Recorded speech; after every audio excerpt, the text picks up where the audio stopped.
Keutamaan membaca surah Al-Ghasyiyah. Assalamualaikum warahmatullahi wabarakatuh. Sahabat, surah Al-Ghasyiyah merupakan surah ke-88 dalam Al-Quran. Surah ini termasuk dalam golongan surah Makkiyah. Adapun ayatnya berjumlah 26. Surah Al-Ghasyiyah turun sesudah surat Az-Zariyat. Surat ini menjelaskan mengenai hari pembalasan, hari akhir, dan keadaan di akhirat.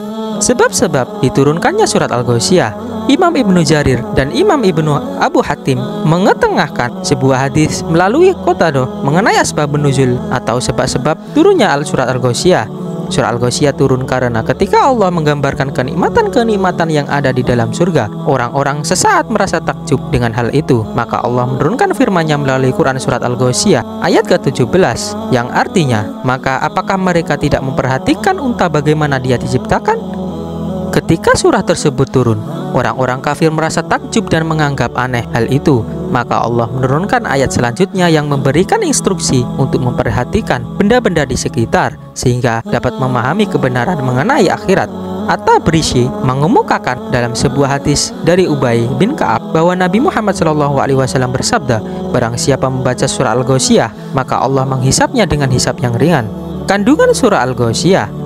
Surah Al-Ghasyiyah turun untuk menjelaskan mengenai hari kiamat, termasuk keadaan orang-orang kafir ketika hari kiamat, sekaligus azab kepada mereka yang berbuat keburukan semasa hidupnya dengan wajah yang tertunduk dan hina.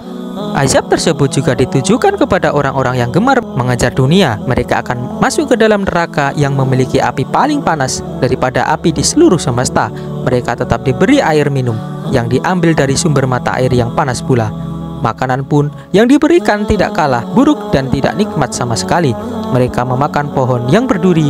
Pohon tersebut tidak dapat menggemukkan dan tidak dapat menghilangkan rasa lapar. Surah tersebut juga memaparkan keadaan surga sebagai balasan bagi orang-orang yang beriman dan taat kepada Allah. Pada hari itu banyak wajah yang berseri-seri.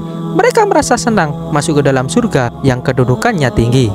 Ketika di surga tidak ada perkataan yang tidak berguna, mata air di sana pun mengalir, dipan-dipan pun ditinggikan, gelas-gelas tersedia di dekatnya, juga bantal-bantal sandaran yang tersusun sekaligus pemandian-pemandian yang terhampar.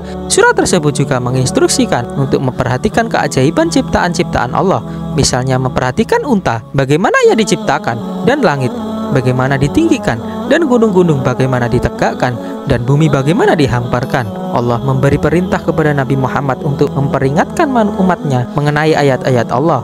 Hal ini dikarenakan Nabi Muhammad merupakan seorang pemberi peringatan. Ia bukan seorang yang berkuasa atas keimanan umat manusia.